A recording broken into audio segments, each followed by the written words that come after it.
Hmm.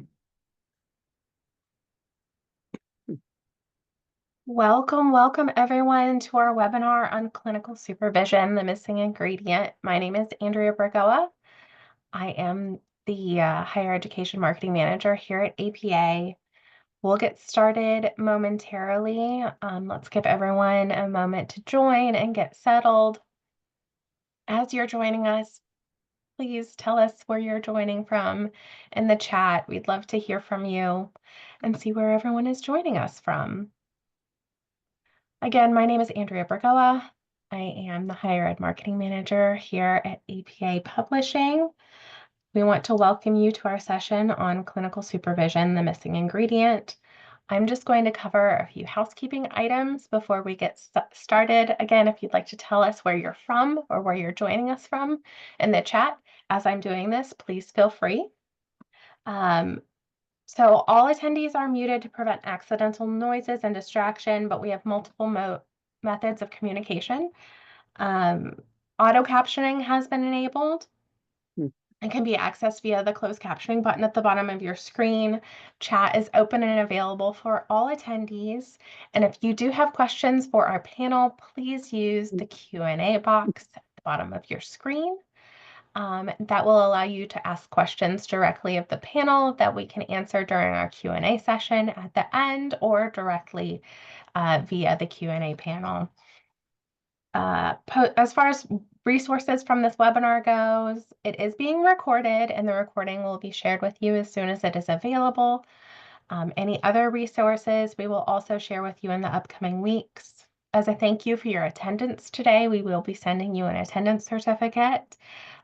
Please be patient with us as that is kind of a manual process. It'll take us a few days to do after this session, but we are so happy to have you here today. And we are so happy to have our speakers here today. And we thank our speakers for generously sharing their content with APA and our viewers. The slides and materials presented in this webinar are the property of the speakers and will be shared with their permission after the session. So we will share what we can. And again, please look for those in the upcoming days and weeks. And speaking of our wonderful speakers and panel, I would like to introduce them and we can go ahead and get started. It is 1 minute after the hour. Today we have Dr. Carol Falender and Dr. Edward Shafranske, authors of Clinical Supervision, and they are here to present Clinical Supervision, the missing ingredient. I will turn it over to you both. Thank you so much, Andrea, and thank you for the invitation to present. Next slide, please. I should mention that, in fact, we receive royalties on the materials that we had published by the American Psychological Association. So that's your informed consent. And also our discussion of cultural factors will be limited because of the directives currently affecting federal institutions.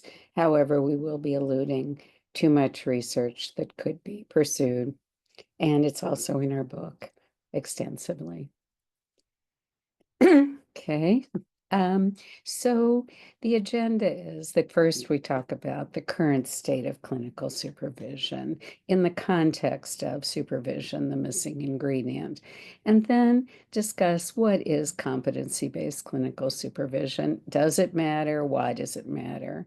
And then the components of competency-based clinical supervision. And finally, strategies for teaching clinical supervision, how to practically approach doctoral courses and define them, because we do have information, informal information, that there's huge range of training trajectories that range from almost nothing or mentioned in a seminar to maybe part of a seminar to an extensive series of activities. Next slide, please. Yeah. So what is the current state of clinical supervision? And many of you can answer this or think about this in your own context. What's missing? Well, interestingly, clinical supervision is widely accepted as a distinct professional competence. However, Sadly, that recognition has not substantially or directly impacted the profession of psychology.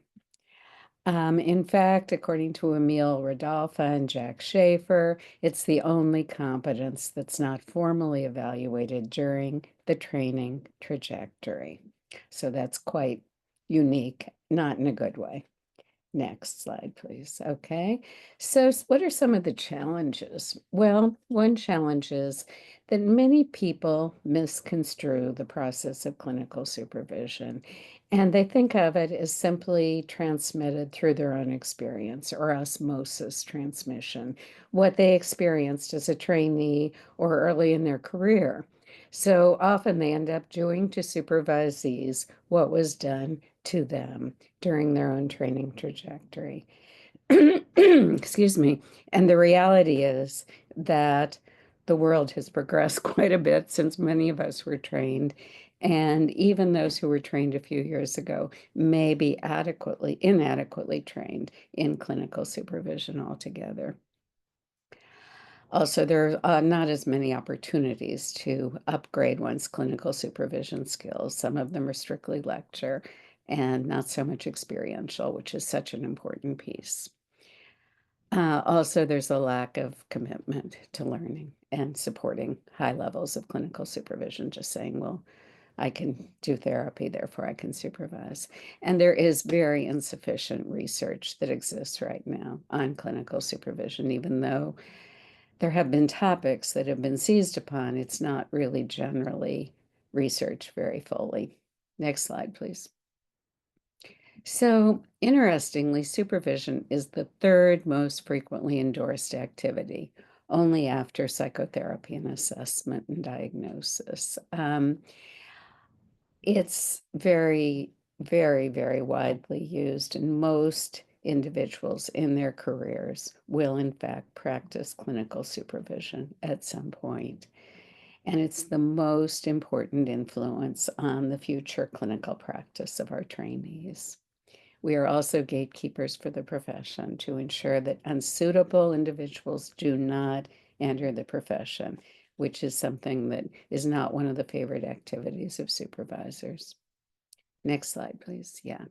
So Heidi Hutman and Mike Ellis and colleagues at the State University of New York in Albany have studied inadequate, harmful, and exceptional supervision.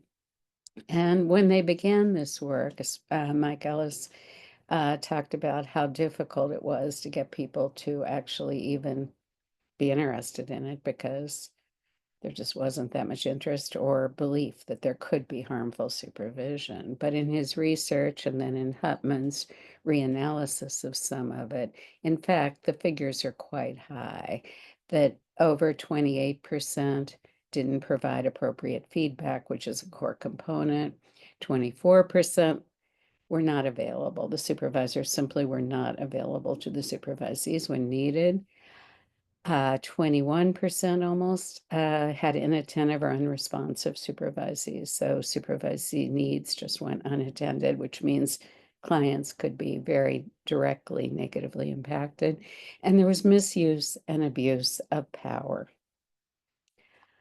Okay. So what about harmful supervision? And this was kind of very upsetting to people to hear that harmful supervision was occurring. And some people just said that isn't even possible. How could that be? So 30% were supervisor professional neglect, which could include competence. 20% unsupportive supervisory relationship, almost 17% harsh or disparaging feedback or evaluation given to supervisees, and 13% misuse and abuse of power. However, what Hutman highlighted is that the same supervision can be both exceptional and harmful, or exceptional and inadequate. And just think about our own practices. There are days probably when we're a little sharper, and some days when we're more distracted or other kinds of intersections. So we've just come out of so many traumas and so many things going on that could absolutely happen. Next slide. Okay. So what are some of the challenges? First and foremost is that value is not significantly attached to clinical supervision. It's viewed pretty much as an add-on, like we need a supervisor, you're going to do it, without respect to what kind of training or model or anything that's being used. The supervision practice, as we mentioned, is still being achieved through osmosis. And during the training trajectory, I work with a lot of supervisees internationally and in some instances internationally, and there just simply is not adequate training and education in clinical supervision. Sometimes it's a 1 hour seminar, sometimes it's a seminar that's embedded with consultation and other outreach kinds of activities, which is nowhere near what's needed to train supervisors to be competent. There's a lack of awareness, commitment, and resources to support high quality clinical supervision. And generally, there is insufficient research. And this is a clarion call to more research that's more targeted on efficacy and on variables that impact excellent client care. What are some of the solutions? Well, we advocate greater education and training and more structured training during the developmental sequence of becoming a psychologist. And we will have some slides towards the end about a specific course that we've developed.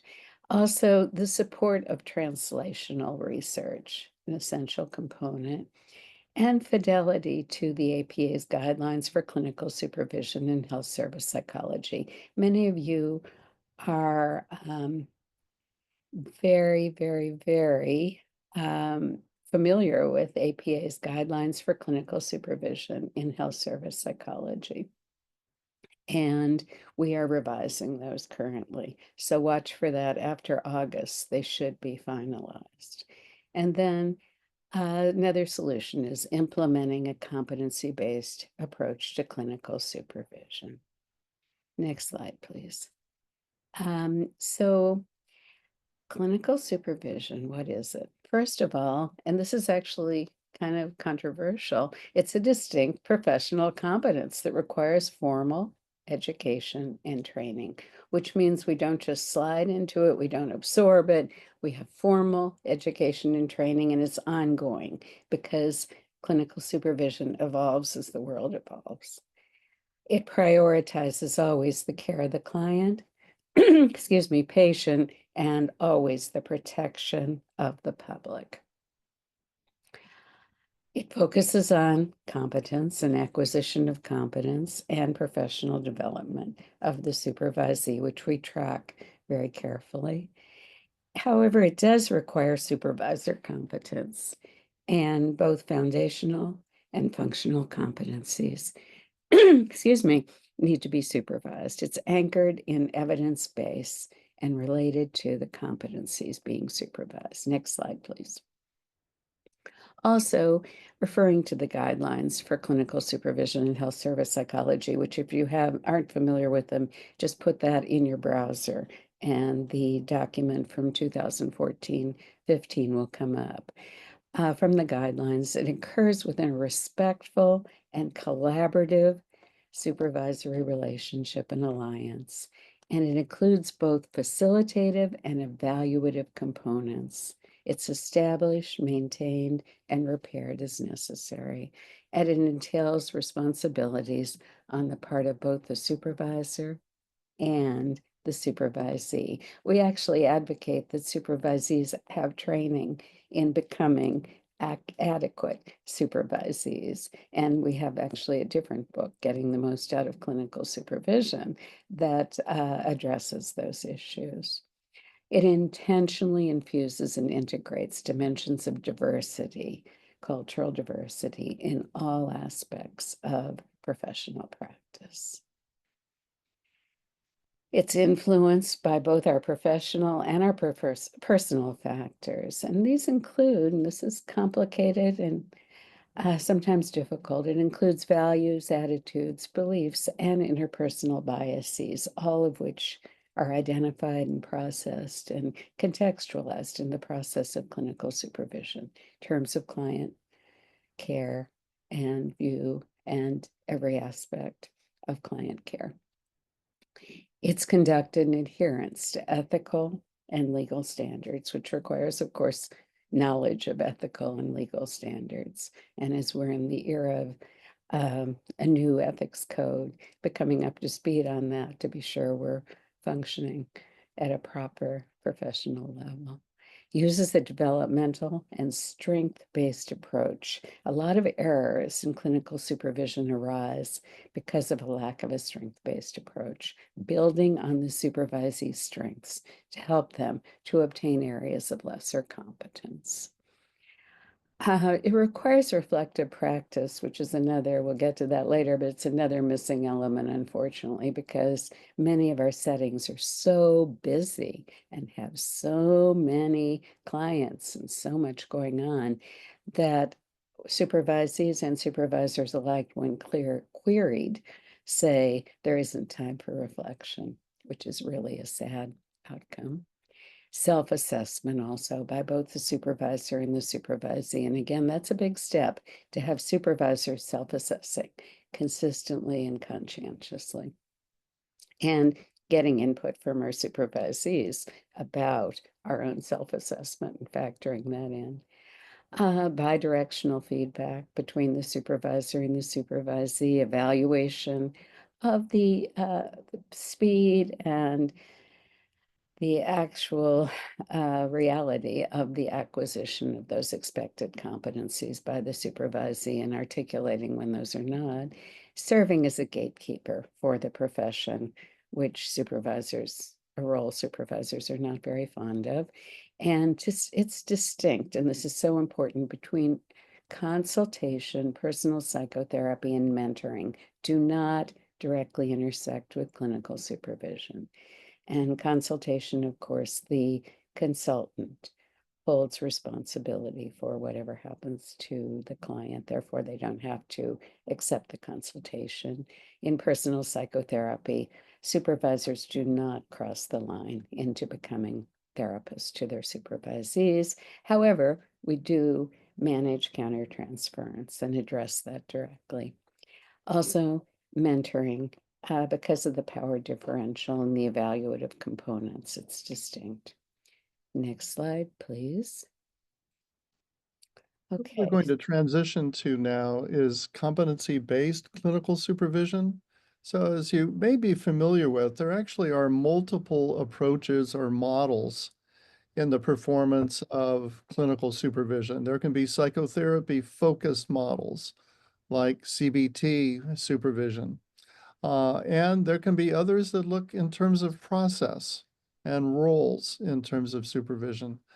The model that we would propose and that we've been working on for over 30 years is a competency-based model. It's an explicit model that focuses on competencies, and it can be used for any form of psychological service. So you can use this model. It's theoretical, and you can use this competency-based model in supervising treatment, in supervising assessment, and supervising, literally any activity, because the model, again, is trans-theoretical and it applies to basic competency development.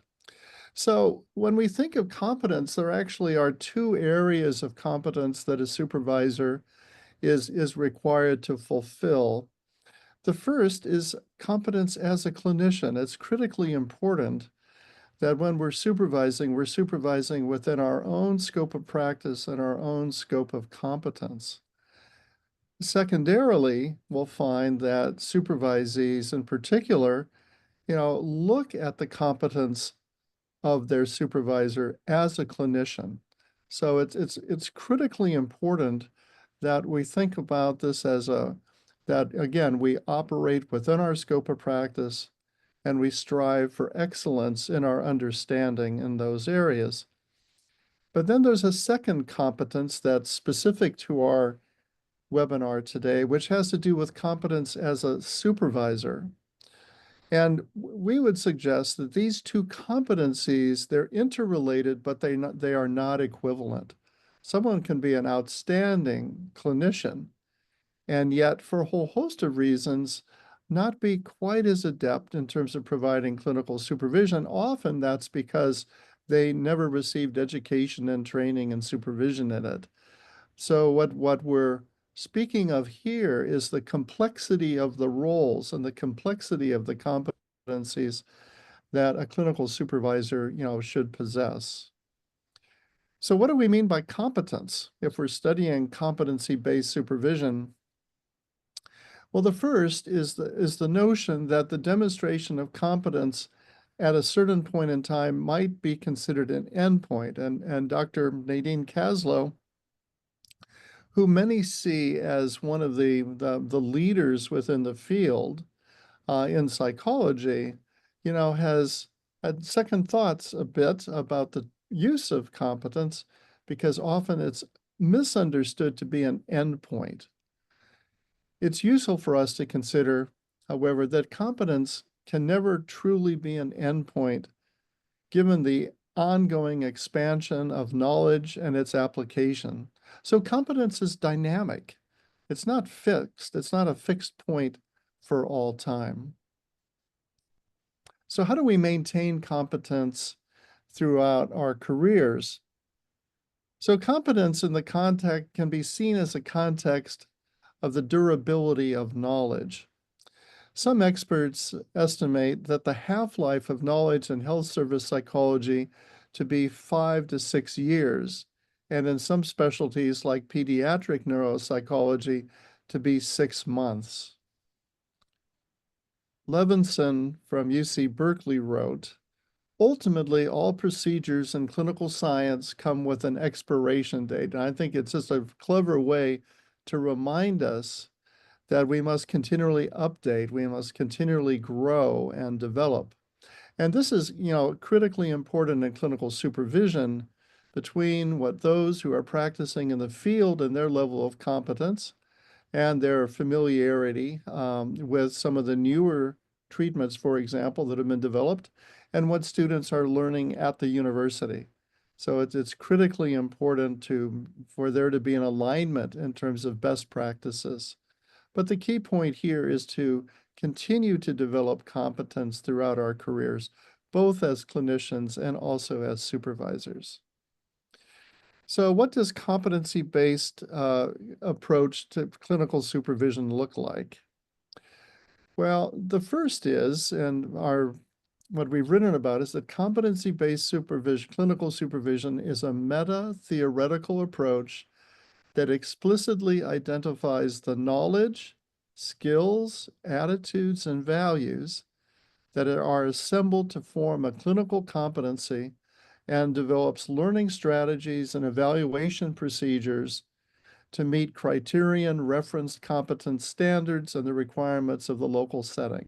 So let me unpack this just for a bit. One of the unique features of the model that we're proposing is the idea of disassembling a competence and identifying very specifically knowledge that contributes, skills that contribute, and attitudes and values. This is useful for us, particularly in evaluation, because we can identify then in any competency, what's the area of strength, what's the area of competence, and what are the areas that need to be further developed? Is it in knowledge? Is it in skill? Or does it have to do with the attitudes and values that the supervisee brings to the process? Next, it will help us to develop learning strategies and that will complement evaluation to be able to enhance competence. Dr. Falender is now going to turn to some of the important components and areas of focus in a competency-based clinical supervision model. I also wanted to address that meta-theoretical means that you may have a developmental approach, you may have a psychotherapy-based approach, you may have a competency-based approach, that all of these are compatible and that you can work in a competency-based model. through any of your existing approaches. So that's meta-theoretical.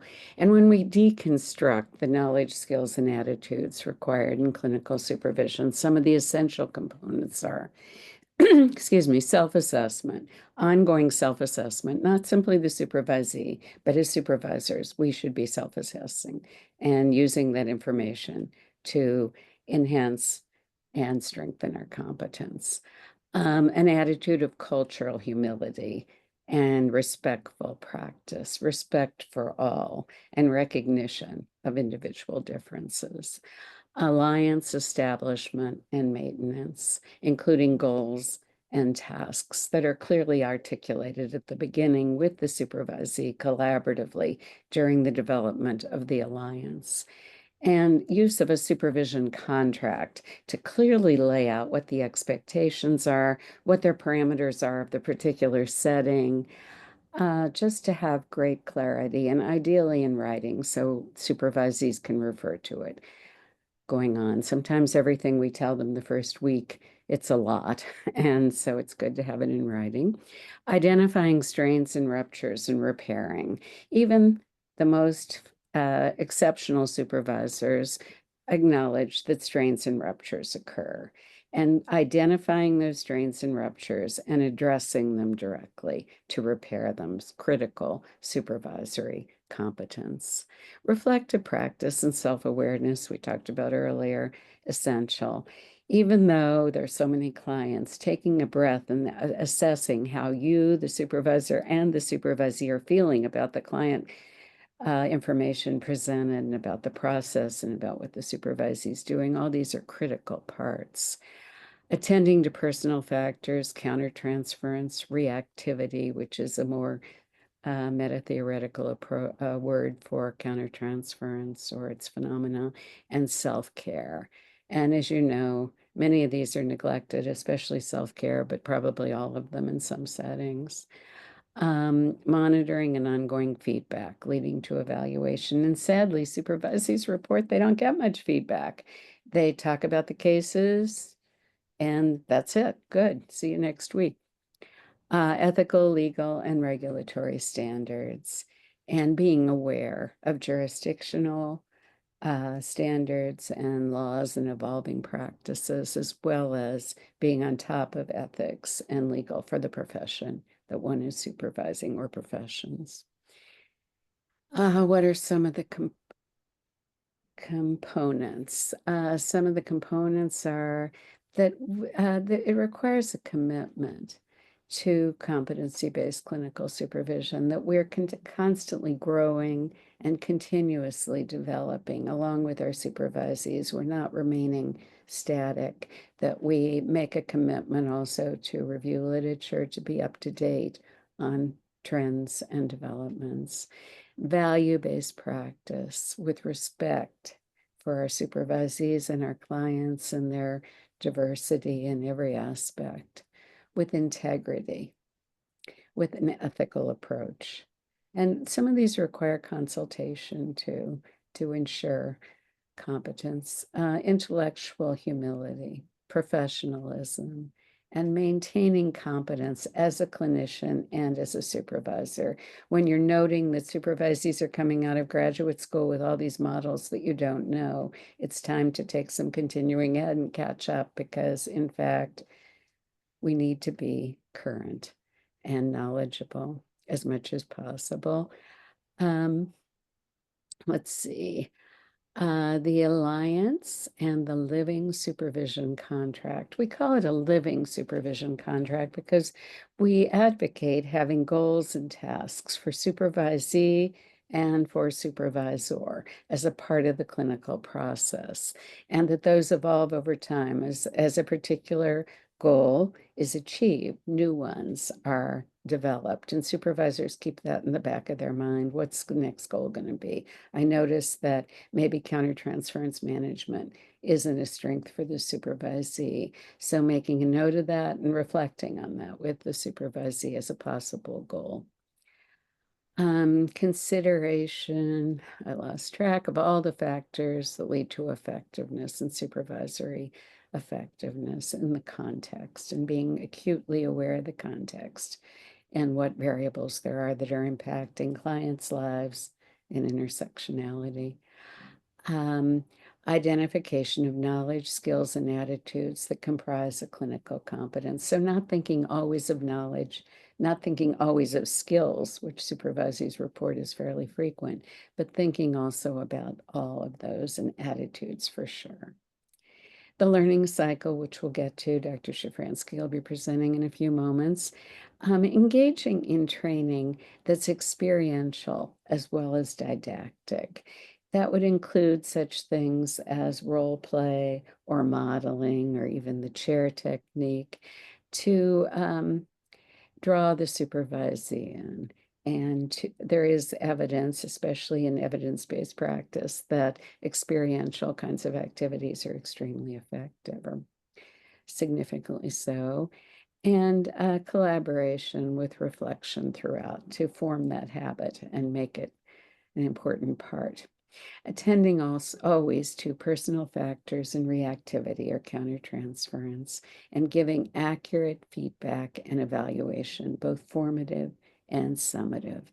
Addressing deficiencies in a timely manner when we identify an area of lesser development, not to keep it a secret, not to say I can't deal with this, but to actually identify it, to strategize with the supervisee, to think about scaffolding strengths, to work on this particular idea or area, and to move forward to track competence development. Next slide, please. So it's a balance of humility and confidence that's true for supervisors and increasingly also for supervisees. Let's see, 26. Okay, so we should always keep in mind intellectual humility, and that is our willingness to step back and reconsider our views, not to get defensive when we're challenged, and to moderate our own need to appear right. Now, this is sometimes a very difficult step for supervisors because we possess power and often we're respected, and please keep in mind that modeling intellectual humility is incredibly important. And if you want more information, the Templeton Foundation has write-up and more interesting information about it. It is being sensitive to counter evidence, being realistic in our outlook, always striving for accuracy, and showing little concern for self-importance and being corrective of the natural tendency to strongly prioritize our own needs. And unfortunately, some of the literature on supervision does talk about how supervisors may inadvertently even prioritize their own needs over that of the client or the supervisee. The supervision contract. We believe, and there's evidence, strong evidence to support that existence of a written supervision contract is very critical.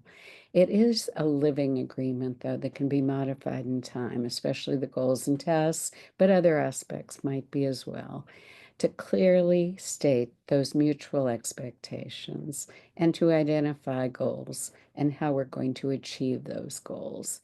Always the contract should be collaborative, not just handing a document to the supervisee and saying, here's the contract, but going over it and talking about how it can be translated into a living document and revisiting it through the training. Next slide, please.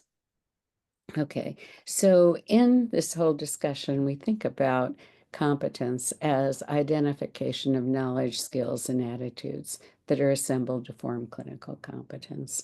So we combine the knowledge, the skills, and the attitudes and integrate those.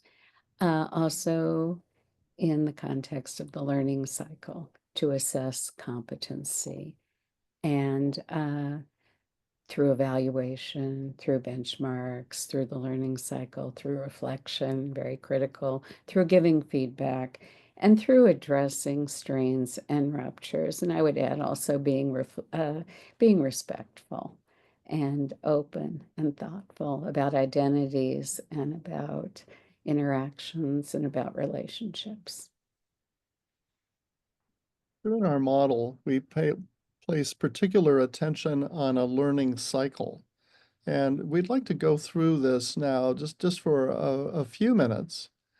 It's unique in its form. It also it requires intention to utilize this. So the first is performance. Now, before we assign a case to a student, what's critically important is that we assess the student or the trainee, the supervisee's competence in order to be able to, under your supervision, be able to provide those services. So we're looking at entrustability. Can we entrust a given client, a given patient to a supervisee under our supervision?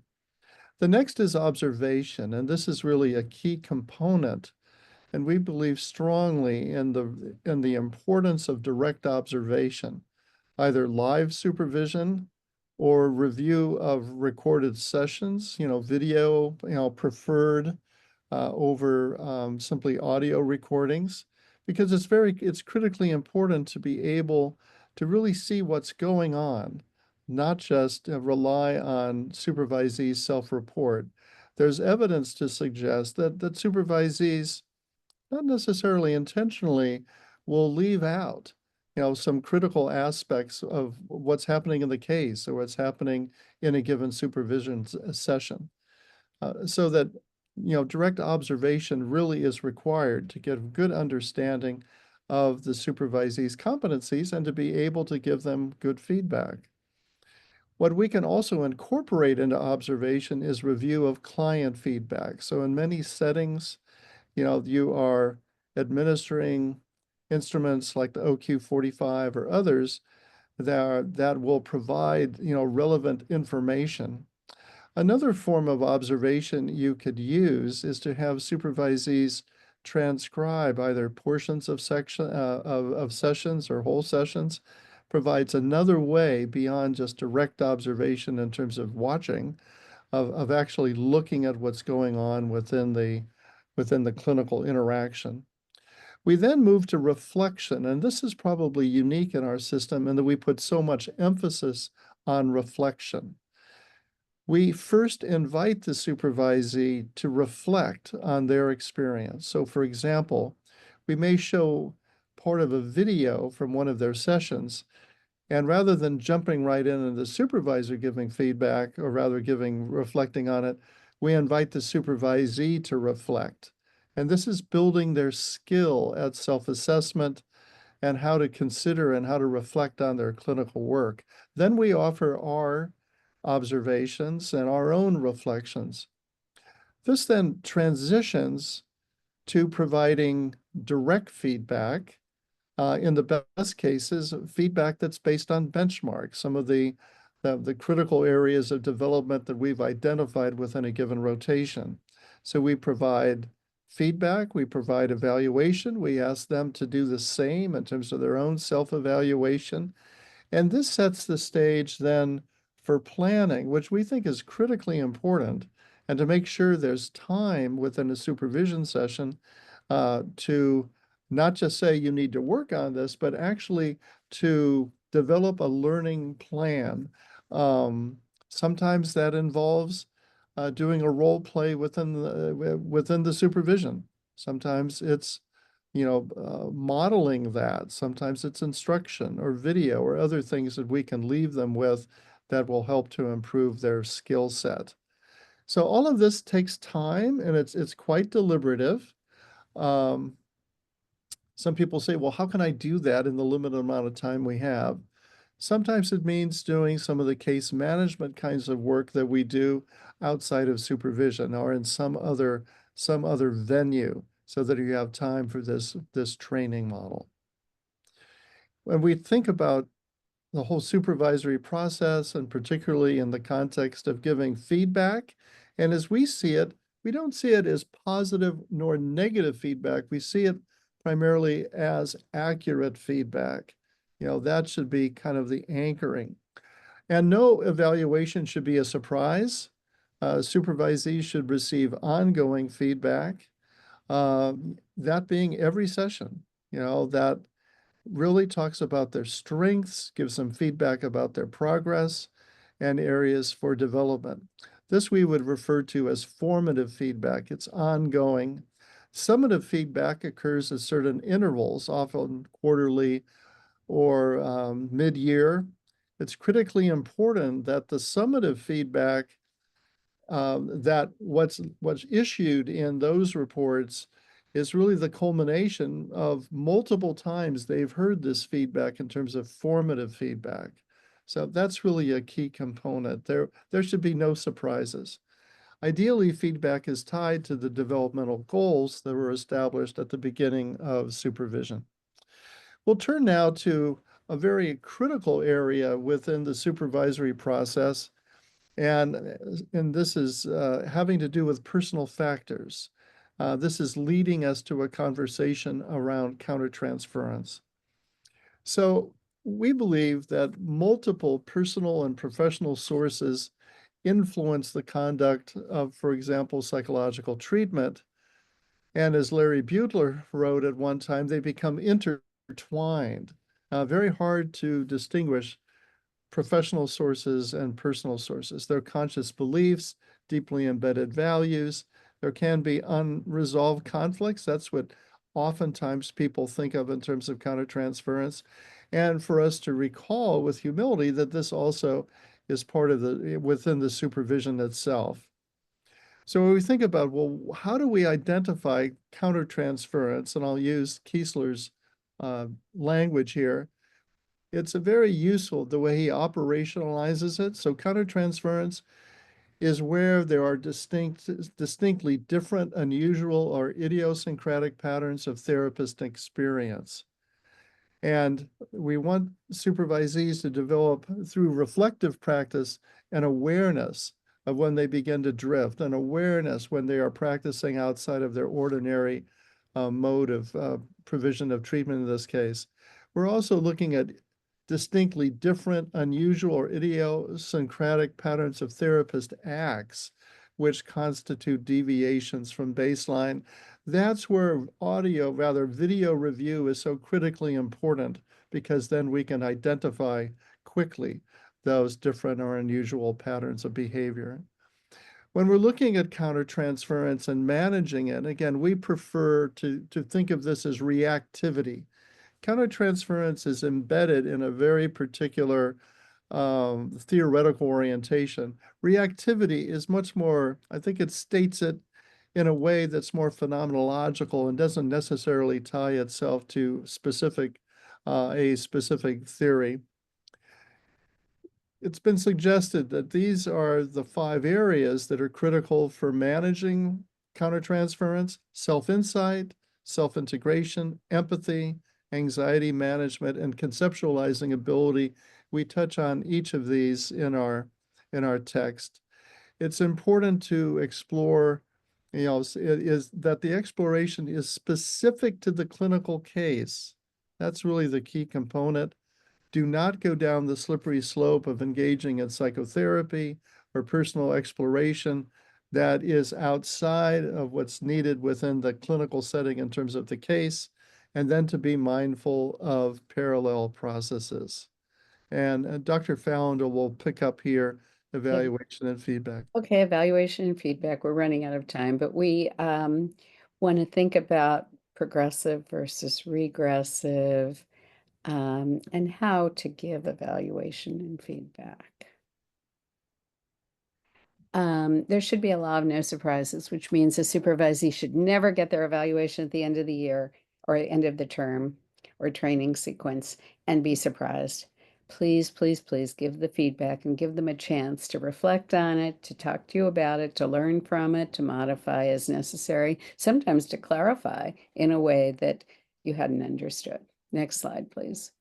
And so when we integrate this in feedback, we combine the knowledge, the skills, and the attitudes, always thinking of all three domains strategically. Next slide, please. So in evaluation and feedback, these are some of the components that are essential for you to think about in your process. Next slide, please. When we give a specific feedback or effective feedback, it should be specific. Ideally, that's one of the big values of APA's requirement about live or direct observation. And this feedback should be behaviorally anchored and occurring regularly. It should delineate both all of knowledge, skills, and attitudes for the supervisee. It should be developmental. We know that beginning supervisees are quite different. We should always be strength-based. We should reflect and articulate specific areas and collaborate with the supervisees on that. And we have discussions of learning strategies and how even to learn or role play or practice in the supervision session. Next slide, please. Always to introduce and to invite self-reflection and self-assessment. And to be sure you communicate the importance of the competence issue and also focus on things that are excellent, not just on correction. And feedback should be ongoing and contributes to summative. When we have supervisees who have problems with professional competence, it's a very difficult area for supervisors, and it spans all types of behaviors and sets of information. So sometimes it's difficulty acquiring or being developmentally appropriate. Sometimes it's difficulty with multiple factors, historical experiences, marginalization, all of this. And we need to be very thoughtful about these factors before we identify this as a trainee with a problem of professional competence. Next slide, please. So self-assess your own gatekeeping, and you can use this little checklist to see what gatekeeping you use to ensure that unsuitable supervisees do not enter the profession. Next. Okay. And these are some of the categories. Next, please. Okay, so if in fact your supervisee does not meet competence standards, first talk to the supervisee and then document and then propose an early remediation. Always be very specific to be in touch with your training leaders and with HR from the very moment you identify a problem, and then to go through the other steps, including difficult conversations that may occur. And ways of seeing the world through different worldviews. Next slide, please.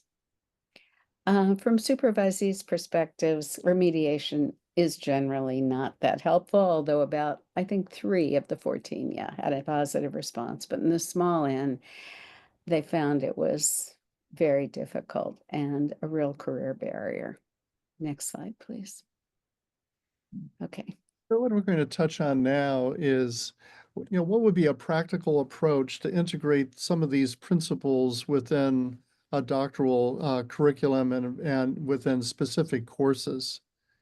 I think the first takeaway that's critically important is that clinical supervision, again, is a distinct professional competency, which includes a body of theory, research, and best practices. And that's why it's required within APA-accredited academic programs to have coverage of this area, and also in terms of internship sites as well. So our approach, what we would suggest, is one major component is to treat in the classroom, to treat clinical supervision as an academic subject that has a large domain of knowledge. So there's an academic component to this. Secondly, that complements is to engage students in an active reflection from their own experiences. So what we often do is to go between their own personal experiences, what they're observing, and then reading the literature, or the other way around. We start with reading the literature, and then we go into examples to be able to examine it. It's important to provide opportunities to observe supervision and to practice skills related to supervision, and of course, to integrate research findings.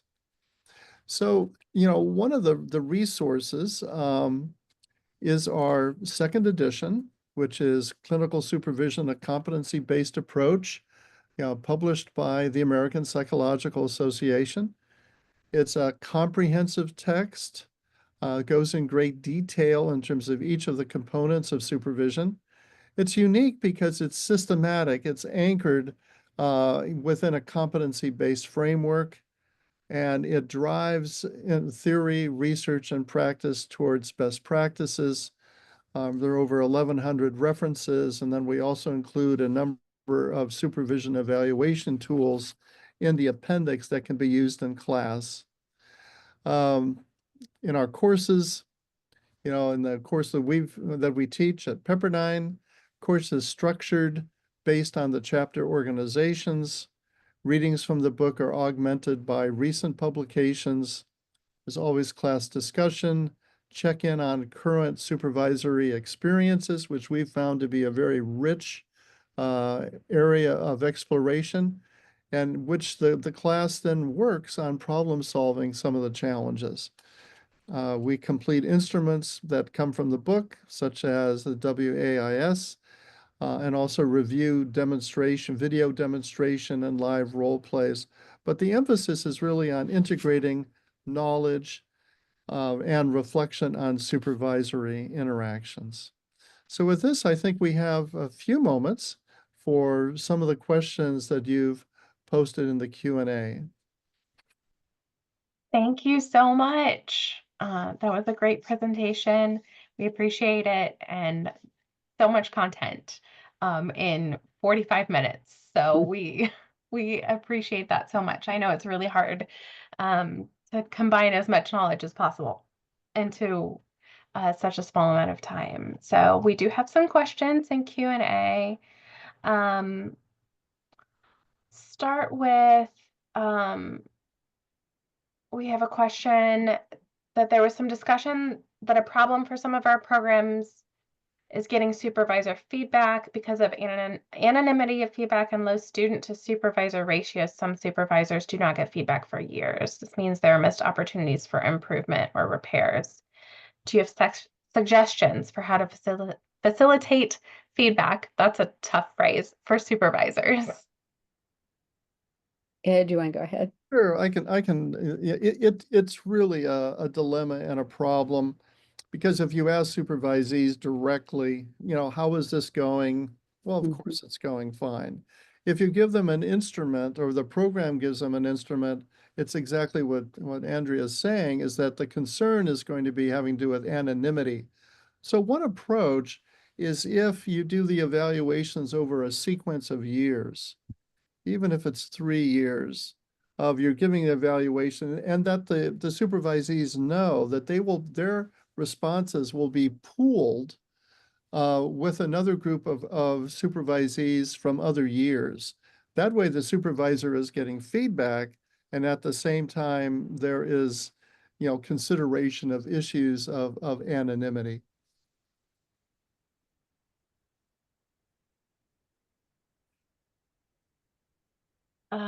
Next question.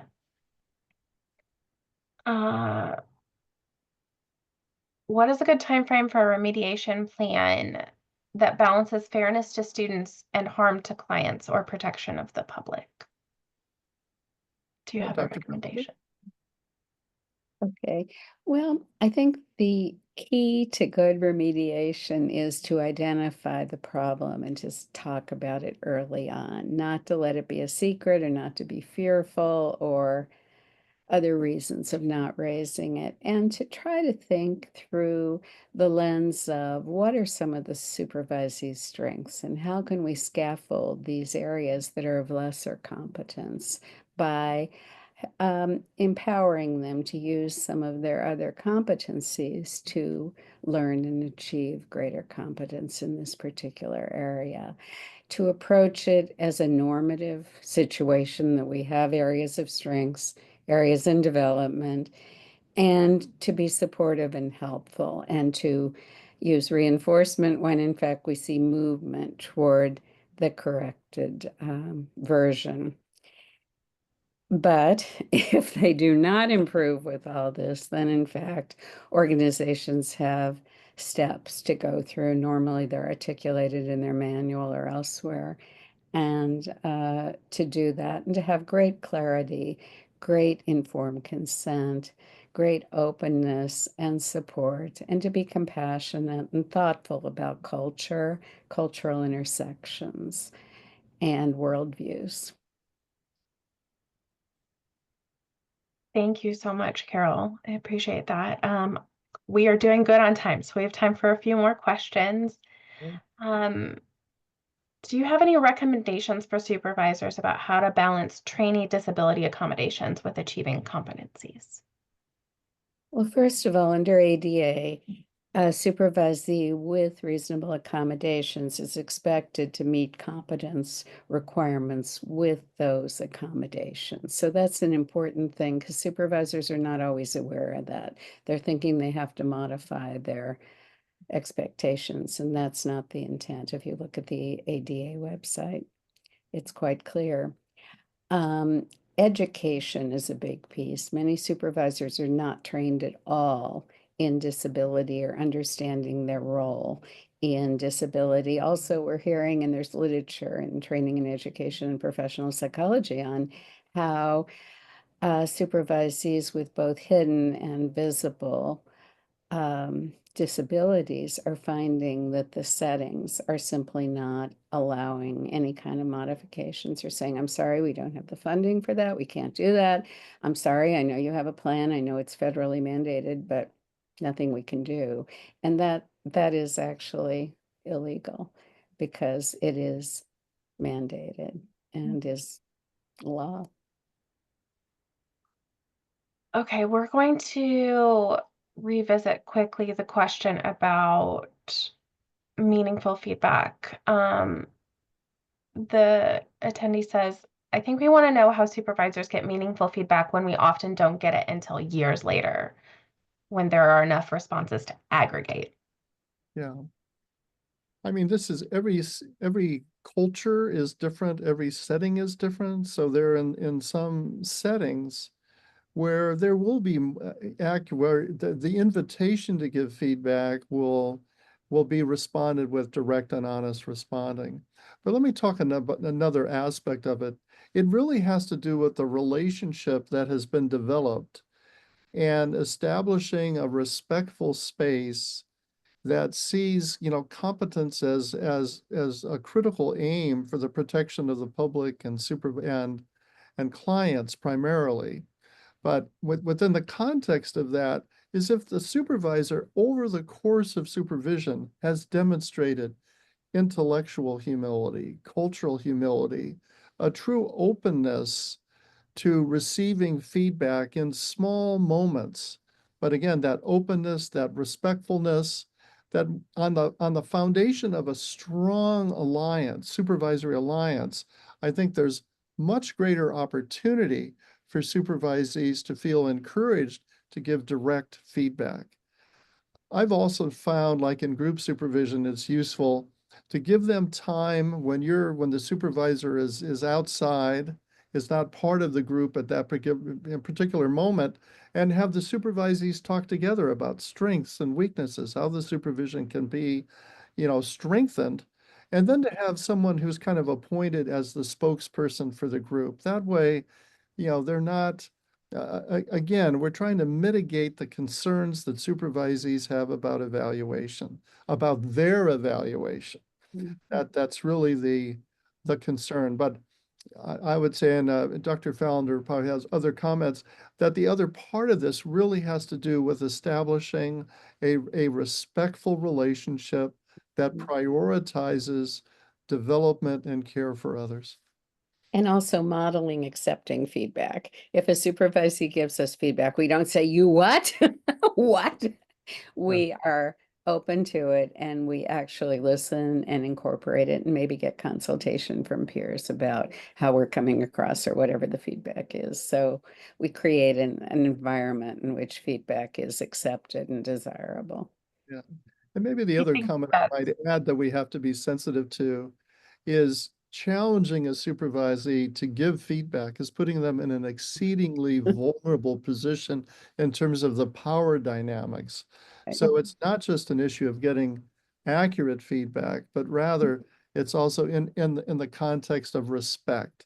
So that, again, I think as the supervisees, rather the supervisors, need to really have conversation about how in their setting they can find a way of obtaining accurate feedback. Also, one last thing is sometimes supervisors see supervisees very differently. Like one supervisor thinks they're like awesome, and another supervisor thinks they're like problematic. So to have conversations amongst the supervisors to build on strengths and to understand what that supervisor who thinks they're awesome is seeing and how that's elicited, whether it's because of the context or other variables. Dr. Falender, you mentioned peers and getting peer feedback. So we have an attendee who asks, says, as Kent Butler, former ACA president, discusses having an accountability group to help provide feedback on the self of the supervisor, can that be incorporated into your model? I think it could easily be incorporated, but there's so many things that have to come first. There have to be strong supervisory alliances. There has to be an environment of trust and of caring and of receptiveness to all kinds of input. It has to be culturally responsive. It has to be educated and up to date. There are just so many pieces. I could probably go on, and Dr. Shafranske could add many more. So it's not just a given. It has to be created and grow out of a particular orientation and presentation. Yeah, if I may, I'd also add that you can obtain useful feedback in every session in Mhm. the following way, that if a supervisee presents something, and for example, you tell us, you give a case example from your own professional practice, or you do a role play, or you do more reflective, questioning. No matter what you do, you can always go back to the supervisee in that moment and say, was that helpful? Or would it have been better that I did this, or that we did this together? That way you're really evaluating the process, and it becomes, we talk about formative feedback. It's a form of formative feedback, for the supervisory relationship and its processes.